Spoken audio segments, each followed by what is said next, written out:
Welcome back. Another episode of Show Up with Sarah. And today I want to talk to you guys about why I left Chicago.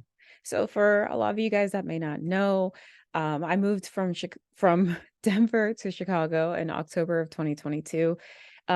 Full life history: born in Baltimore, Maryland, lived in Bel Air County till I was 8, moved to Pittsburgh with my family, stayed there until I went to college at George Mason University, stayed in the Northern Virginia, Nova area, um, till I moved to 2015, till I moved to Denver. And I was in Denver up until the end of last year. And I loved and I love Denver. I just had begun at the beginning of 2022, January. I began really feeling it put on me that this was not my permanent home and I wasn't going to be there forever. And it didn't incite this thing of, okay, well, then I have to leave. It just, I would be driving and it felt like I would just have this moment of like, oh, this isn't where I'm supposed to be. Right.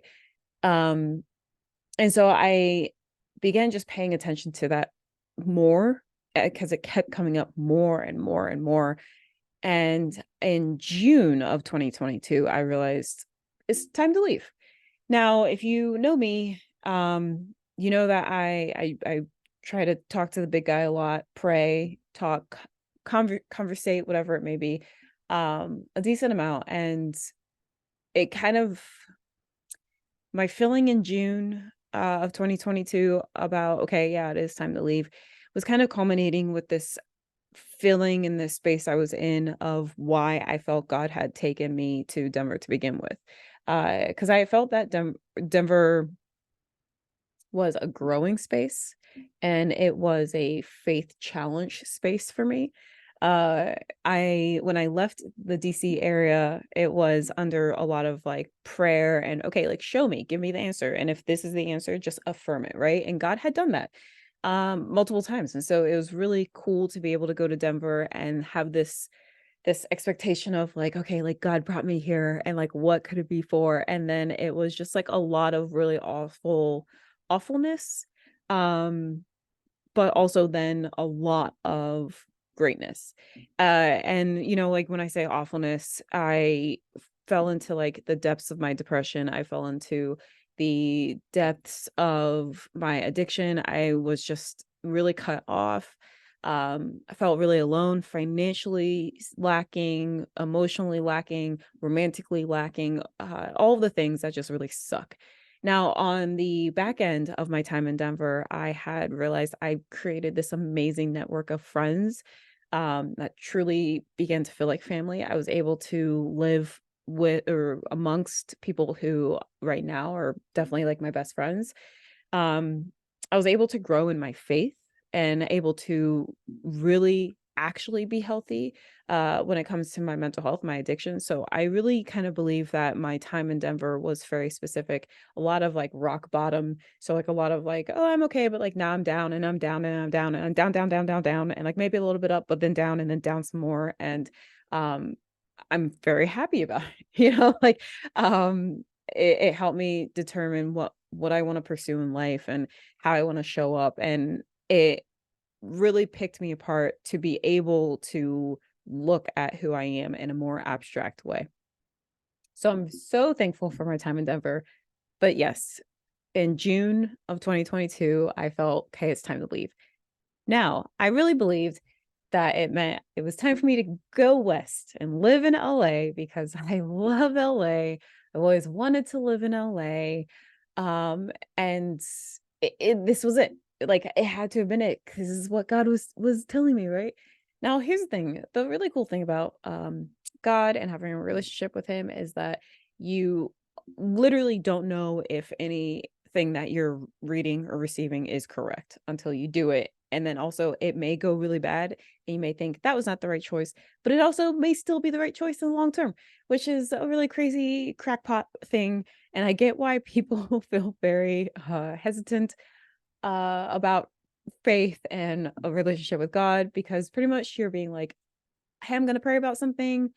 Try to give me as clear of an answer as you can. And I'm just going to try to interpret that correctly, but also probably won't. I don't know. So when I began looking at apartments and moving to LA, and I was really psyched about it, and I realized it was going to be really hard to do, not just because I have two dogs that are apparently like the biggest dogs in all of LA, because all of the restrictions made it so that it would be really, really, really hard to have big dogs in LA. Um, but the biggest thing I realized is that I always have a fear around money, and I always have a fear around romance, right? Those are my two biggest spaces that I struggle so much on. And when I thought, okay, I'm gonna move to LA, I realized that I would have to change my mindset around money like hardcore, because I already have that fear. And I'm trying to release that fear. I'm trying to just go by faith. And what I realized is that 9 times out of 10, if I told someone, "Hey, I think I'm gonna be moving to LA," the first thing out of their mouth would be, "Yeah, but it's so expensive." And when I realized that that's how the fear would keep showing up, that's how people would be communicating with me, I had to be really clear either about who I was talking to, when I brought something up, what I was bringing up, and then my response to those people. So I'm combating and fighting my fear of lack of money with a trust and faith in God and what I felt like was the what I should be doing. And so if I mentioned to someone, I'm like, "Oh yeah, I'm gonna be moving." "Oh, where are you thinking about moving?" "Oh, I think I'm gonna move to LA."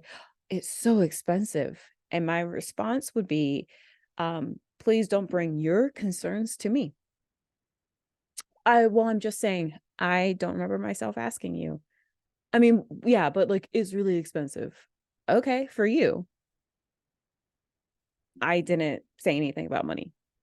Now, I'm sure that some people felt like I was being a complete dick, um, but the reality is that, like, I you have to be so protective of yourself, and you have to be so protective of your mind, and you have to be so protective of the stuff that you are going on a journey, because no one's going to be inside of you enough to understand what your thought process is or where you are getting this.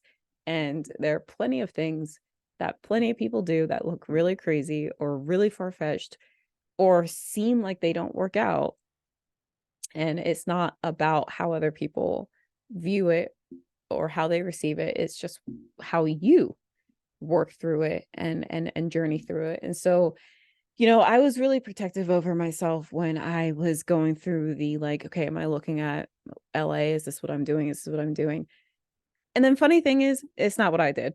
I had been talking to my friend Jen, and her and her husband realized that they were going to be moving to Chicago for his job.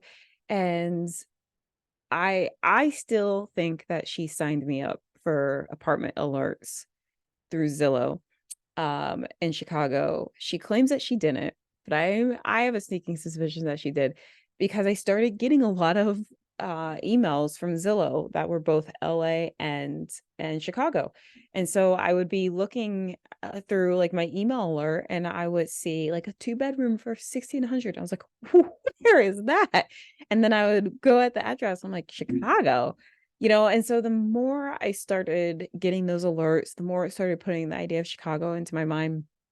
And I was, comparing the cities,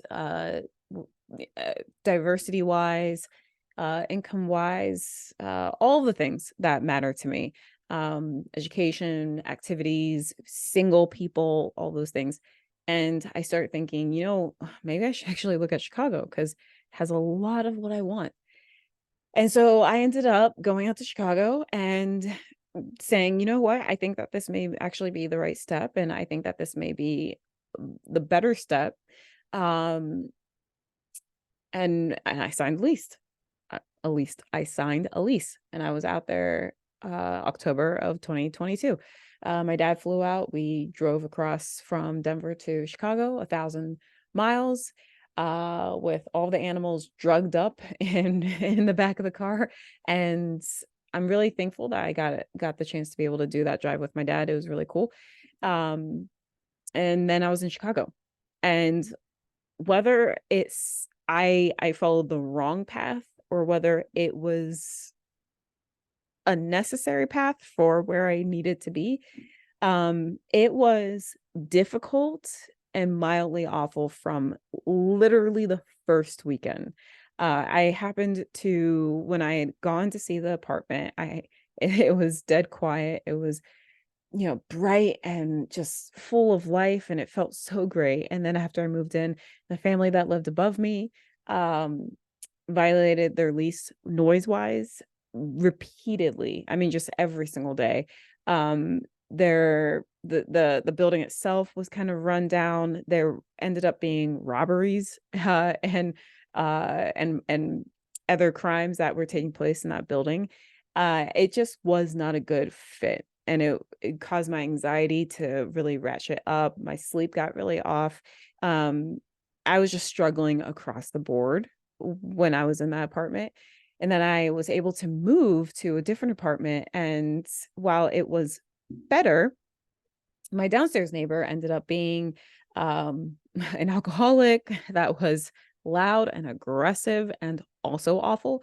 The only saving grace is that I was able to have landlords at that second place that were incredibly understanding, flexible, amazing. If it hadn't been for their understanding and their empathy, I wouldn't even been able to have moved to that location. And then, a number of months later, I came to them and I shared, hey, like, I was just visiting my dad and my family, and I actually really want to consider moving to Pittsburgh so I can spend some time with them. And they literally just let me out of lease and told me to go, which was the biggest blessing and really amazing. So let's get to me leaving Chicago. Why? A lot of people love Chicago. The food is amazing. The atmosphere is great, all these things. And it's not that I dislike Chicago. I don't dislike it. It's like fine. One thing that I definitely have come to realize is that pretty much any city, large city, is amazing. Like amazing if you have the money to live there. Money in a big city makes a big city really amazing and really fun and really accessible. And if you don't, it can be a really big grind. And that's not to say that Chicago sucks. It doesn't suck. I just have realized that I have become so almost probably like addicted to this idea of white knuckling things to maintain a level of independence, or like I have to prove that I have this and I can do it, that I don't even recognize sometimes when I don't enjoy an environment or I don't enjoy life or what's taking place. And so I had been just working my butt off trying to exist in Chicago. Of course, just like, my business was up and down and up and down. And I'm really thankful for the clients I had during that time because they were flexible and understanding. If like there was a lot of noise, or if I had to like postpone a session because I just wasn't like there because maybe sleep was really bad or whatever. Um, but I also was hustling a ton. I was doing Uber Eats, and I'm just like busting my butt in anything I can do so that I can be financially okay. And that is exhausting. But if all you know is busting your butt, then you don't know when you're actually exhausted. You just assume it's part of like busting your butt and grinding really hard, right? And so when I had come to, or you know what, let me back up a little bit. So back in December, I was going to come to Pittsburgh for Christmas, and there ended up being a snowstorm that was kind of going the exact path I was going to be going. So I decided to keep my butt in Chicago because I didn't want to, be on the highway or be on any type of road when it slicked over, just for safety. And I ended up being able to talk and visit, FaceTime with all my family and friends and whatnot. And I had the same conversation with three different people. And it was simply, you know, we don't have to make things harder than they have to be. And sometimes when we're alone and we hold on to being alone, it makes things harder than it needs to be. Um, and having those conversations, it it started making me think, like, what am I holding on to? What am I proving? Who am I proving it to? Why do I even need to prove it? What, who taught me that if I can only succeed if I do it by myself, um, that's the only way I can succeed. Because otherwise, people aren't going to give me the credit. People are going to say, well, she had help. And it's going to make everything I've done before like a waste. Is that what it is? And the more I was asking myself this question of why am I trying to hold so fiercely onto this, I have to figure this out on my own, and I have to figure out how to succeed on my own, or else people are going to think that like someone helped me. I mean, does this just make for either a really slow trudge and grind to success? Does this make for a happy life? Or does this mean that I'm actually just never going to be happy because I'm always trying to prove something that no one has asked me to prove? And it kind of also made me think, why am I out here alone in Chicago when all of my family lives on the East Coast? Like, I didn't have a good answer. And so I kind of made that commitment that day. I thought, my brother's family lives in Georgia. My sister's family lives in Florida. And we've been trying to get my mom to move down south so that she is more central to her kids. And she won't. She claims she won't because her baby is off alone. She doesn't really seem to understand how planes work. And so I just decided, my sister's been asking for family to be closer by for so long. This is it. This is the time. Like, I've taken a few years to not really be in the midst of my family because of other things. And so this is probably the time. I need to stop being selfish. I need to start showing up uh again, or anew, whatever it may be, with and for the family. So I called my mom, I think like the top of January, and I was just like, hey, if I made the move to Florida, would you make the move to Florida? And she said, yeah. So I realized then, okay, when my lease is up, I have to move again, and I'm going to have to move to Florida because family needs to start being more important than whatever fight I'm fighting. So that was the start of realizing that my time in Chicago was on a clock and it was limited. The thing that moved me faster was I'd come to visit my family at the top of May. Um, just figured, hey, it's starting to be warm outside and I'm working from home, and why not like go visit my family? And so I threw all the kids in the car and I drove across, and while I was spending some time with my dad and his wife, the offer was thrown out there, like, you could move here if you wanted to. And I, I was just like mildly dismissive of it because, like, that's crazy. Like, I'm 37. I'm not going to live in my dad's basement. I have no reason to move back to Pittsburgh. I don't want to live in Pittsburgh long term. Um, so it just felt like a crazy notion. And I talked to my dad a little bit about it when he was like, "Oh yeah, you would be able to set up here," and da, da, da. And like, okay, okay, okay. But then the drive back, I started asking myself, okay, like, why wouldn't I? How does not moving back to Pittsburgh for, 6, 7 months, how does that hurt me or help me? Um, my resistance to it, does that hurt me or help me? Where does that come from? What is the intention? Is this a me fighting me thing, or is this a me fighting the wrong path thing? And if I was coaching myself, what would I tell me? And so when I used all of the tools and tactics that I use with my clients, okay, let's drill down on that feeling. Let's drill down on this resistance. Where does this mindset come from? Where does this need to hold X come from? Um, and then let's A to B it. What is our end goal? If our end goal is to move to Florida, does this hurt or help? Well, it helps. How does it help? Well, we're able to save some money. We're less stressed. How does it help the bigger goal? Bigger goal is being able to be there and show up for family. Okay, so then does living near family help with that? Well, yeah. And so again, when I started coaching myself the way I would coach someone else, the answer became super apparent. I have to move back to Pittsburgh for a temporary amount of time.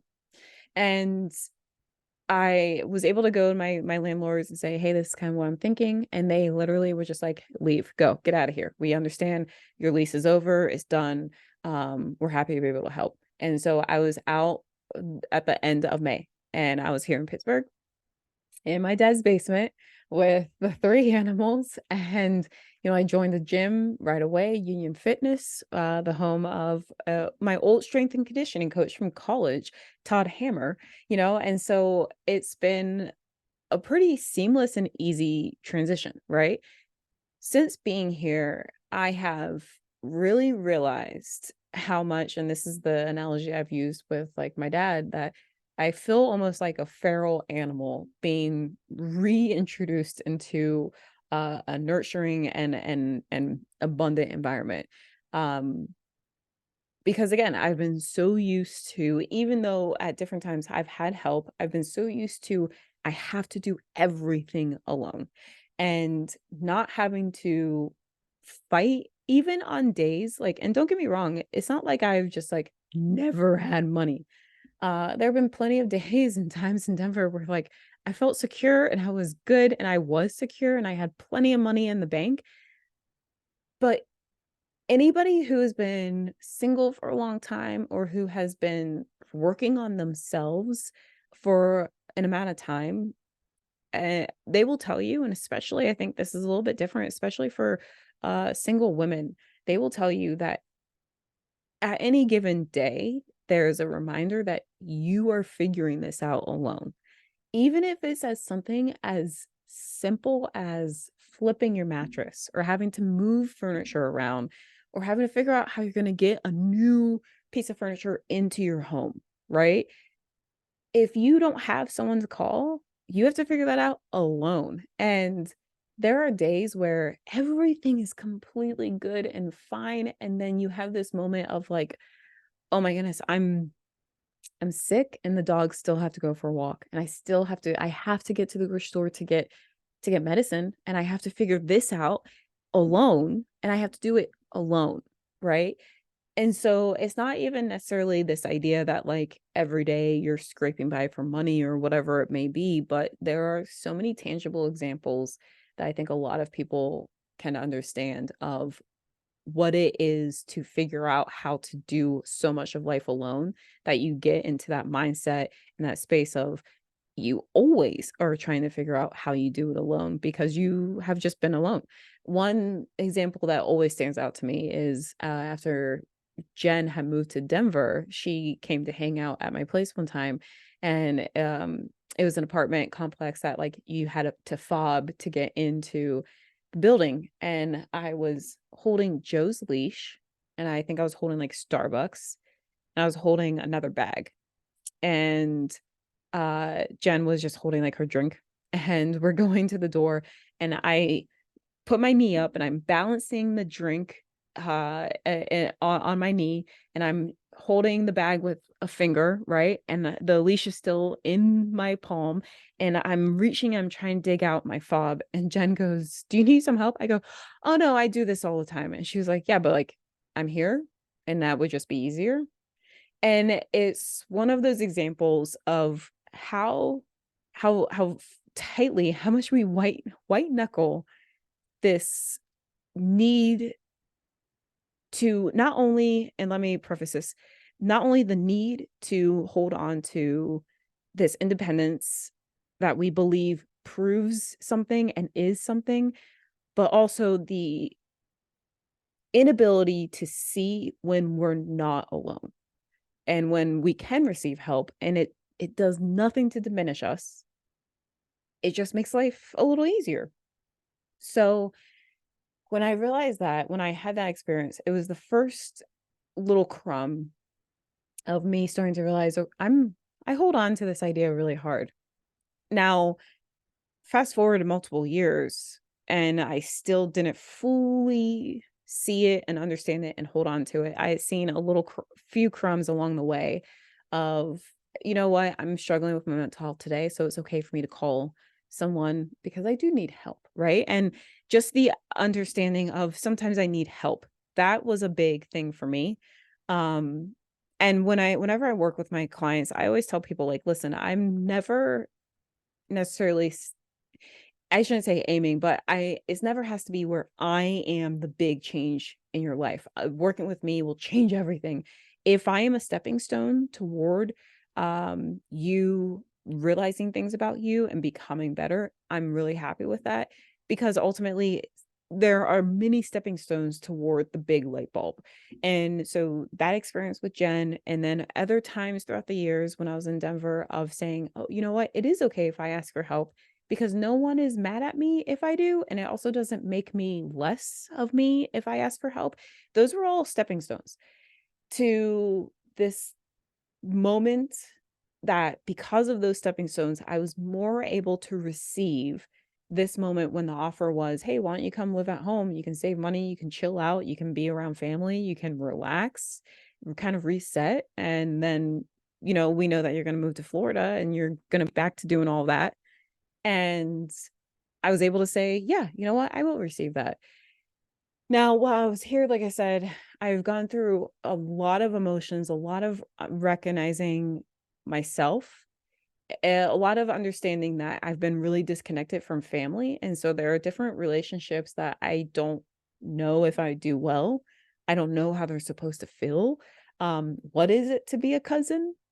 What is it to be around family a lot? How's this supposed to be? Am I doing it right? Like a lot of crazy questions that like I know sound crazy, but in the truth is that I think a lot of people, especially my generation, my friend Stephen Knight told me, he was like, I think that we've been sold this idea that you're not supposed to move back home. You're supposed to just go and make your own path and get far out of here and figure it out. And the blessing is to be able to succeed and figure it out on your own, right? The generations before us didn't have that. And I think he's right. I think that there's been this idea, this bill that's been sold to us of get out of here and go figure it out, which disconnects us from the relationships that we initially had. And especially if we either had an age gap. So I'm 4 years younger than my closest sibling. Either we've had an age gap or we've had deterioration of relationships over the years. So like to me, I I struggle with understanding what having a sister feels like because my sister was introverted when she did live with us, and then we never were able to build a relationship in person after she went to college. And that may sound unfortunate, but I think a lot of people can understand that, you know? And so it's the same thing with like cousins or, like relearning my dad at this point or relearning my mom up close. So like things like that. And so I've been exploring a lot of that with myself. And what I've been able to realize is the main reason I left Chicago is because a part of me realized this just isn't that fun. And I think a lot of me has been in the mindset of it doesn't really matter if it's fun. We made this commitment or we said this thing and we have to tough it out. And honestly, it's not even toughing it out because you're fine. Everything's fine. I mean, this is just what it is, right? And I think that sometimes when you get yourself into a mental and emotional space of most things are a grind. You don't allow yourself to recognize if you're even enjoying your life. Why does everything have to be so much work? Why does everything have to be mildly hard? I mean, just because it's always been mildly hard, just because it's always been hard, it's less hard than what's been in the past. So therefore, like, it's fine. If I'm technically fine, then this is fine, right? And when I use the term white knuckling, what that means is that we were trying to force ourselves through something, um, and just hope we make it. The most common use of it is with people who suffer from addiction, right? And instead of going to meetings, instead of having a support system, instead of working a process, they go, well, I'm just going to get myself to not drink. And then they just, and they're so hyper focused on just trying to not drink. And they're not asking for any help, and they're not seeking anything that can make it more or easier, or um, anything that can make it more relaxing. Not that withdrawal is relaxing, but they're just trying to hold on to this idea that they can get themselves through this initial time. Thing with white knuckling is that it hyper focuses you on the thing that you're trying to let go of. And the thing with white knuckling is that it means that you can't receive any help. 9 times out of 10, you fall right back to the thing that is draining you, that's hurting you. I have white knuckled doing it alone forever, because at some point, and this is a much different and longer podcast, at some point I was given this understanding and this idea that I just had to take care of myself, and I had to figure this out on my own because someone wasn't there, right? And so along the way, I've had all these little crumbs that have helped me release some of that white knuckling. Start to open my hands up a little bit so I can receive some help here and I can receive some help here. And even if it's come in the pits of me just having a complete breakdown or crying and venting and ranting, and then someone's like, "Do you want some help with that?" I'm like, I guess so, right? I still have along the way opened my capacity to be able to receive help, and also sometimes take the label off of help. It's just like if a friend wants to show up for me, that's not necessarily help. That's just someone saying, "Hey, like I care about you, so I want to be able to show up and be of service to you, like because this matters to me." And so choosing to leave Chicago was not only a realization that it played into my bigger goals in a much more efficient way, which is a plug for what I do. I could have spent more time focusing on why I should stay in Chicago, or what moving to Pittsburgh would do for me and my family, right?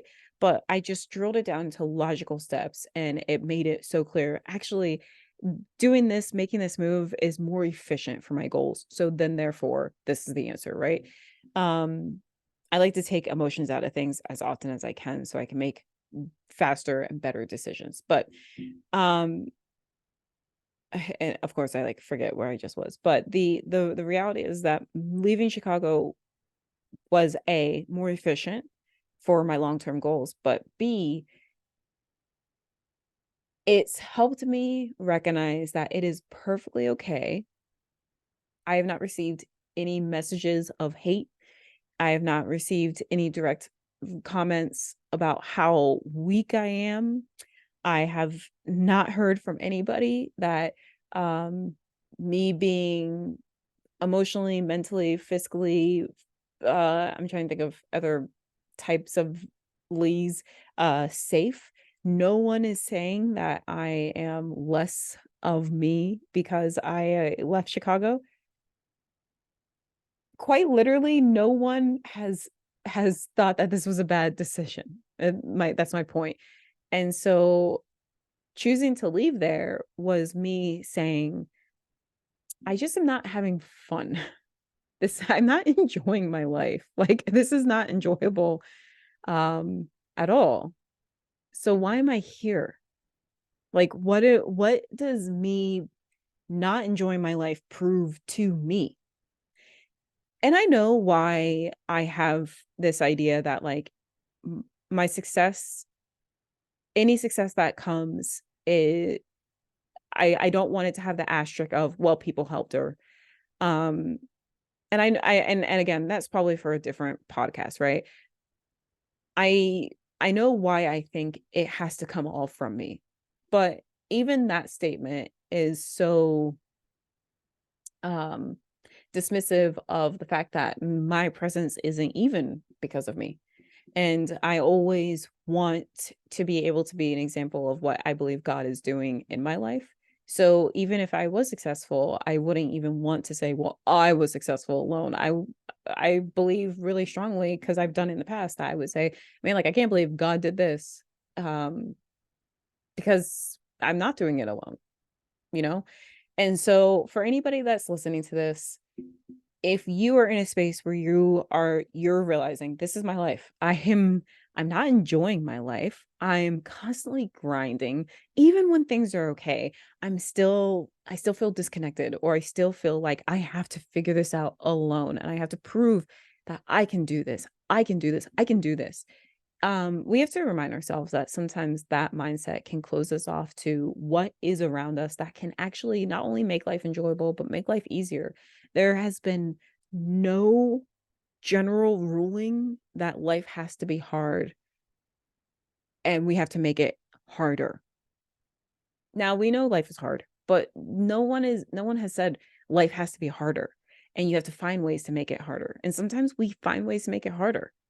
I asked friends, "Do you think I make my life harder?" And they all were like, "Yeah, of course." And so when we are able to look at ourselves objectively and think, "Okay, if I was watching this person exist and the different things that have come up and the different ways that things have shown up for them, would I say that this person is making life harder for themselves?"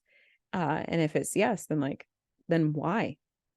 Would I admire them more if one day they succeeded? And I'm like, I mean, dude, that could have been like 10 years ago though. Like you made life kind of hard. Would I admire them more if they said, I'm actually going to like try to make life easier, so I can get to the things I want to be doing and be as productive and be all the things that I believe I can be. Like, I just want to get there faster. So I'm going to make life a little bit easier for myself. Would my respect and admiration for them go up or down? You know? And if I wouldn't judge someone else for making their life easier, like, why do I think people would judge me? Um, so I left Chicago because I just I just wasn't enjoying it. And I'm really happy that I did. My animals are living their best lives. They have a bunch of yard to roam around, and I'm able to connect with my family better and differently.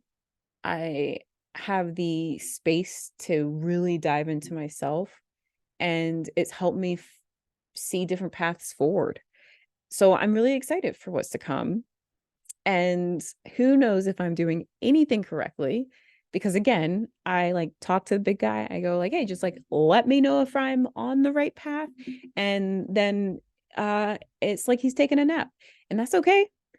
Because I just have to keep trusting that, I read or listened to a sermon earlier that said uh a lot of times God is 20 miles ahead of us. And so something that I think I'm right here and I have no clue how this is going to play out. More than likely he had put something in motion a long time ago. And it's possible that me moving to Denver was so that I could be exactly where I am today, you know? So more to come. We'll see how this plays out. But I thank you for listening, and I hope that this was not only an enjoyable episode, but a helpful one. Have a good one.